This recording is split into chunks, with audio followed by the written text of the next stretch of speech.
My name is Rebecca, I'm 38 years old, and my husband's 26-year-old mistress sent me 60 explicit photos of them together, in my own bed, with the message, I'm his next wife. Before I tell you how I made sure those photos made her famous in a way she never, ever expected, let me know where you're watching from in the comments. It's always amazing to see how far these stories can reach. Okay. So, the phone. It lit up on the kitchen counter where I'd left it, a single point of light in the darkened room. It was late, almost midnight, and David was supposedly at a work dinner, a phrase that had become increasingly common over the past year. A text message notification flashed. Then another. And another. A relentless stream of them, buzzing with an ugly insistence. I walked over, a sigh of annoyance on my lips, expecting a work group chat gone wild or a late-night meme dump from my sister. What I saw instead, it didn't just knock the air out of my lungs. It felt like the floor dropped out from under the entire world. Photo after photo. 60 of them. An avalanche of betrayal delivered through a 5-inch screen.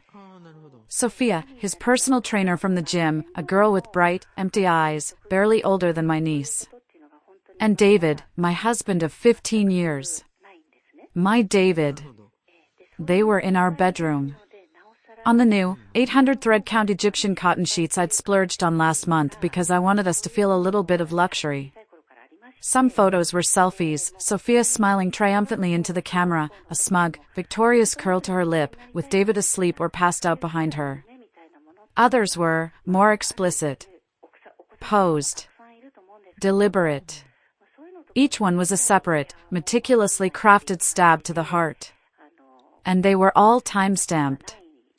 11:42 p.m. on a Tuesday, the night he was closing a deal.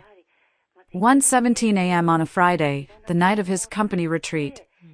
Then came the final message, the one that tied it all together in a neat, cruel bow. A simple line of text beneath the final, most damning photo. I'm his next wife. You are nothing to him anymore. For a full minute, I couldn't move. I couldn't breathe. My hands started to shake, a tremor that began in my fingertips and traveled up my arm. The phone slipped from my grasp and clattered onto the cold tile floor. I braced myself against the granite of the countertop, my knuckles turning white, the only sound in the universe the frantic, panicked thumping of my own heart. The world just went silent. There wasn't a scream in me. There were no tears. Just a hollow, ringing void where my life, my trust, my future, used to be. It felt like a punch to the gut, but the fist was still there, clenched and twisting, right under my ribs. After what felt like an eternity, I bent down, my movements stiff and robotic, and picked up the phone. The screen was cracked, a spiderweb of fractures across the glass, but the images were still there. Gleaming. Taunting me. And that's when something inside me shifted. The shock didn't disappear, but it froze. It crystallized into something else. Something cold, and hard, and terrifyingly clear. I looked at the photos again, but this time, through the haze of pain, I wasn't just seeing a betrayal. I was seeing data. Timestamps. GPS locations embedded in the metadata. I was seeing evidence. I walked over to my laptop, my feet silent on the hardwood floor. I opened a new folder on my secure, encrypted drive. I didn't name it Cheating Husband or The End of Everything. I named it Project Restructure. And one by one, with methodical precision, I downloaded every single photo, every message, every scrap of data. I didn't know it then, sitting there in the sterile blue light of the screen, but this wasn't just about an affair. This was the start of a war. And I had just been handed the battle plans. You know, for 15 years, I thought we had it all. Not a fairy tale, movie-perfect life, but a real one. A good one. There's a photo on our mantelpiece from our wedding day. David, so impossibly handsome in his tux, looking at me like I was the only person in the world, like I was a miracle. I was a 23-year-old marketing assistant with big dreams. He was a junior financial advisor with a hunger to succeed. We built everything from the ground up, together. I remember our first tiny apartment, celebrating with cheap pizza on the floor because we hadn't bought a table yet. We celebrated every small win, his first big client, my first real promotion. We planned for the future, sketching it out over glasses of wine. We had a chart for the college fund for the 2 kids we swore we'd have. We even joked about what inheritance we might leave them someday. Our combined salary wasn't huge at first, but it was ours. We were a team. He was my rock. I remember when my father passed away. It was sudden, a heart attack. The grief was a physical weight, and I thought it was going to crush me. After the funeral, I couldn't stop crying for days. David just held me. He didn't offer platitudes or try to cheer me up.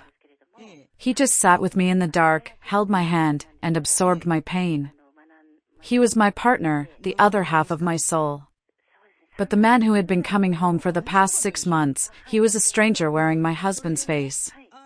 He was distant, his eyes always tired, his attention permanently glued to his phone. When I'd try to talk to him, to connect, it was like talking to a ghost. The excuses were a constant rotation. Stress at work.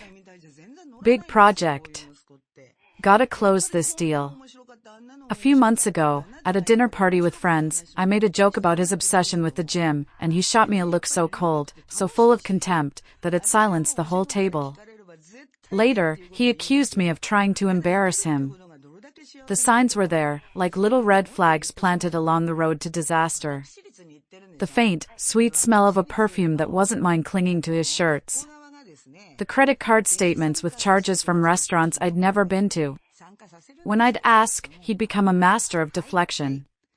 That was a client dinner, Beck. You know how it is. He made me feel like I was crazy, paranoid, insecure. You start to doubt your own sanity. You believe the lies because the truth is simply too catastrophic to consider. You don't build a life with someone for 15 years to throw it away on a suspicion. You trust them. You give them the benefit of the doubt. You believe in the foundation you built together, even as it's cracking under your feet. But my life wasn't just David. I had a career. A damn good one. For the last 12 years, I'd been climbing the ladder in digital marketing. I wasn't just an assistant anymore. I was a director at a top agency in the city, managing a team of 15 and a multi-million-dollar budget. My job is to understand why people do what they do online. I build complex campaigns, I analyze user behavior data, I find patterns in the chaos, I track digital footprints across the web. I remember a particularly difficult project last year, a client on the verge of pulling their contract.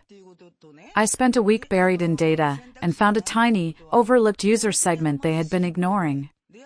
I rebuilt their entire strategy around it. We didn't just save the contract, we doubled their ROI in 6 months. That success got me my directorship. I am good at my job. I am good at finding the truth hidden in the data. I remember telling my team during that project's kickoff, everyone leaves a digital footprint. Whether they want to or not, they leave a trail. Our job is to follow it. I had no idea how soon I'd be using those exact skills to follow a trail of lies that led right back to my own bedroom. The first thing I did wasn't to throw a lamp at David's head, though God knows I wanted to. The first thing I did was what I do best, research. While he slept, oblivious, in the guest room, I couldn't even stand to look at our bed. I was at my laptop. I wasn't a crying, hysterical wife. I was an analyst compiling a report. I started with Sophia. It was almost too easy. Her public social media was a monument to narcissism. A 26-year-old fitness instructor whose life looked like a curated ad for a life she couldn't possibly afford. Photos at 5-star hotels, weekends in Miami, designer bags that I knew a personal trainer's salary couldn't cover. I started a simple reverse image search on some of her profile pictures. I went down a digital rabbit hole, clicking through forums, obscure blogs, and cached websites. I found her. Over and over. Sometimes she was Chloe, a yoga enthusiast. Sometimes she was Amber, a nutrition coach. But it was always her, always with a different man.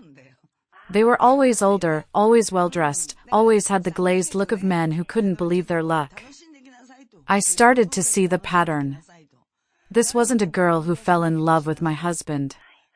This was a girl with a business model, and my husband was her latest product. My next step was to find a lawyer. Not just any lawyer. I spent hours researching, looking for the sharpest, most ruthless divorce attorney in the city. I found her. Catherine Alistair. Her reputation was legendary. I booked a consultation under a fake name. I walked into her sleek, downtown office feeling like an imposter in my own life. I was wearing my best power suit, my project restructure folder on an encrypted USB drive in my purse. Catherine was a sharp, no-nonsense woman in her 50s with eyes that seemed to see right through you. I didn't cry. I didn't raise my voice. I simply plugged the drive into her conference room monitor and said, "Here is the situation." I walked her through the 60 photos. Then I showed her the spreadsheet I'd started on Sophia's online activity, the other men, the expensive lifestyle, the network of connections I was beginning to map out. Catherine watched, her expression unreadable. She scrolled through the images, her face impassive. When I was done, she leaned back in her expensive leather chair. She didn't offer pity. She offered something infinitely better. Respect. "Rebecca," she said, her voice firm and clear. "In 25 years of family law, I have seen some truly ugly situations. But I have never seen evidence so meticulously documented by a client before the first consultation. This isn't just a case. This is an airtight vault. We will not just win. We will annihilate them." I felt a flicker of something, the first positive feeling in days. It was the feeling of being seen, of being validated. "His family has significant assets," I said, my voice steady. "A potential inheritance he's always counted on." Catherine smiled, a thin, dangerous smile. "By the time we're done, he'll be lucky if he inherits their debt." That night, I took the next step. I bought the domain name citysecrets.com. I spent the entire night building a simple, anonymous blog. It was clean, professional, and optimized for search engines with every keyword I could think of: cheating, affair, mistress, betrayal, divorce. I wrote the first post. I changed our names, calling myself Eleanor, David Mark, and Sophia Chloe. But I kept every other detail exactly as it happened. The sheets. The timestamps. The taunting message. I poured all the cold, hard, factual pain into that post, crafting it not as a diary entry, but as a case study. At 4 a.m., with the sky just starting to turn a bruised purple, I stared at the publish button.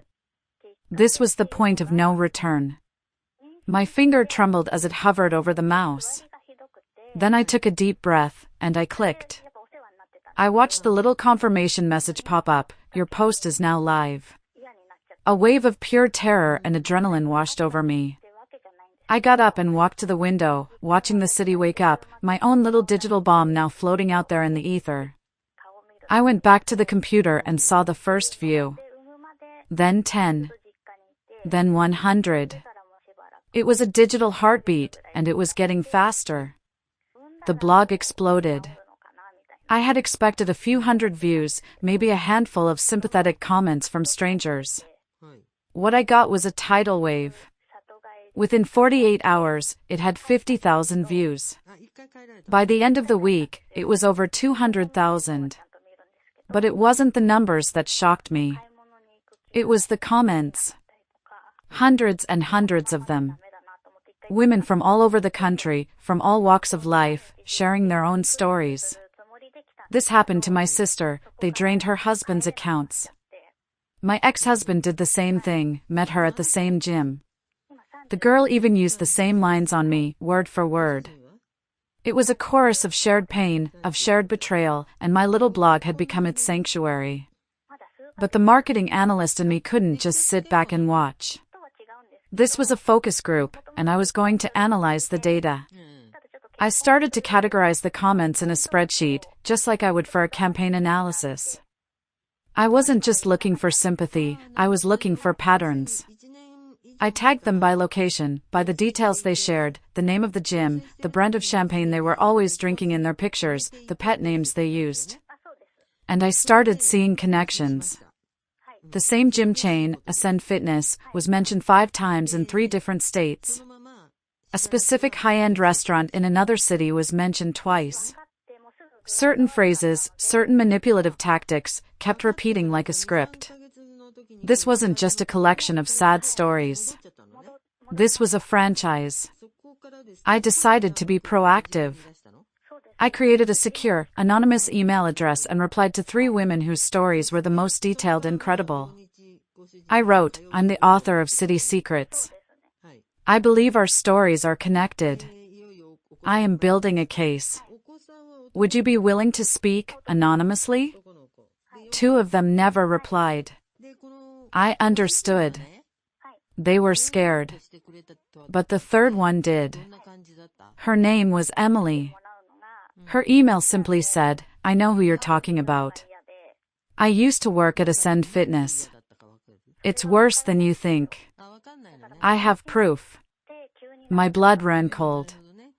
I arranged a call with her, using an encrypted app. Her voice was shaky at first, a nervous whisper. She was terrified of retaliation from Sophia. "She's not just a mean girl, she's dangerous," Emily whispered. I spent 20 minutes not asking for information, but explaining my methodology, how I was protecting sources, how I was building a wall of data. I had to earn her trust. Finally, she took a deep breath. "Sophia wasn't just a trainer," Emily said, her voice growing stronger. "She was the ringleader of a group they called the Platinum Circle. They would target wealthy, married men at the gym. They had a system, a playbook. They shared information on their targets. When I quit, I was so disgusted. I took something with me. I copied a folder from her laptop. I didn't know what to do with it, but I couldn't just leave it there." 2 days later, an encrypted file transfer notification popped up on my screen. I downloaded the contents. It wasn't a folder. It was an arsenal. A black notebook, scanned page by page, and a USB drive's worth of files. What I saw on that drive, it changed everything. It was a series of spreadsheets, chillingly professional, just like the ones I would make for a marketing campaign. But the targets weren't customers. They were men. Names, ages, estimated net worth, profession, kids, weaknesses. David's name was on it. His weakness was listed as needs constant validation, susceptible to flattery, resents wife's career success. There were folders of WhatsApp conversations between Sophia and at least a dozen other women, sharing tips, celebrating wins, and coordinating their stories. "Mark is taking me to Aruba," one message read. "Just told him the story about my sick mother. He's setting up the emergency fund tomorrow." And then there was the PDF. The one that made me feel physically sick to my stomach. It was a 20-page document, complete with corporate-style graphics, titled, "The Trophy Wife Playbook, a 10-step guide to securing your financial future." It was a step-by-step manual on everything from how to create a chance encounter at the gym, to how to manipulate a man into setting up a separate bank account for you, all the way to how to provoke the wife into a messy, emotional divorce that would make the husband feel justified in leaving her. Step 8 was titled the Photo Blitz, inflict maximum emotional damage to ensure she reacts, not thinks. A panicked woman makes poor legal decisions. I was reading my own life story, my deepest pain, written out as a corporate strategy. This was no longer about a cheating husband. This was about organized, predatory fraud. That night, I didn't sleep. I sat at my laptop, the contents of that USB drive spread across my screen, and I wrote. I rebranded the blog. It was no longer just City Secrets. I launched a new series, right on the homepage, with a stark, bold banner that read, "The Predator Network, How a Ring of Influencers is Exploiting Marriages for Profit." I laid it all out. The playbook, with key sections highlighted. The spreadsheets, with names and financial data redacted to protect privacy but showing the scale. The WhatsApp messages, time-stamped and damning. I presented it not as a scorned wife's diary, but as an investigative report, complete with evidence, analysis, and sourcing. I published the first article in the series at dawn. The reaction was instantaneous and explosive. My original post had gone viral. This went nuclear. Within a day, it was picked up by a major online news outlet. Then another. By the weekend, my anonymous story was the subject of a segment on a national morning news show. I was sitting in my kitchen, drinking coffee, watching a panel of legal and psychological experts discuss the Predator Network and the documents I had leaked. David saw it, too. He walked into the kitchen, his face ashen, holding his phone, the article displayed on the screen. "Rebecca, is this?" He couldn't even finish the sentence. I just looked at him, my face a mask of stone. I didn't have to say a word. Then, the phone rang. It was an unknown number. I hesitated, then answered. A serious, professional voice on the other end. "Is this the publisher of the City Secrets blog?" It was a journalist, a well-known investigative reporter from a national newspaper. And an hour after that, another call came. This one was different. The voice was calm, authoritative, and it made the hairs on my arms stand up. "Ma'am, my name is Special Agent Phillips with the FBI. We have been investigating a multi-state financial fraud ring for the past 18 months. They've been very good at hiding their money. Your blog, and the documents you've published, just provided us with the last piece of the puzzle we needed to connect their activities to specific individuals. We need to talk." That was the real twist. My quest for personal justice had accidentally intersected with a federal investigation into financial crimes and money laundering. These women weren't just breaking hearts, they were breaking federal laws, moving money in ways that had gotten them on the government's radar. My evidence, the photos, the playbook, Emily's testimony, gave the FBI the probable cause they needed to get warrants for financial records and arrests. A week later, I was watching the evening news. And there she was. Sophia. No longer smiling smugly in my bed. This was a mugshot. Her face, pale and shocked, stripped of all its makeup and arrogance. The headline scrolled across the bottom of the screen, 12 arrested in $1.80 million romance fraud ring. They showed her being led away in handcuffs from her luxury apartment building. I had promised to make her famous. And I had kept my promise. The house was quiet. The media storm had started to calm down, at least for me. The FBI had what they needed, the story was now in their hands. All that was left was the silent, gaping wreckage of my own life. David finally came to talk to me. He didn't come with anger, or excuses, but with a profound, soul-crushing shame that seemed to make him smaller. He sat across from me on the living room sofa, a piece of furniture we'd picked out together, now a chasm between us. "I saw the news," he said, his voice barely a whisper.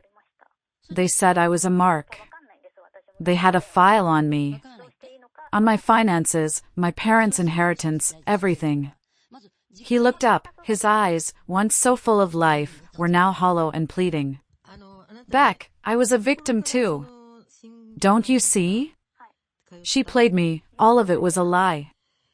I was stupid, so stupid. I let him talk.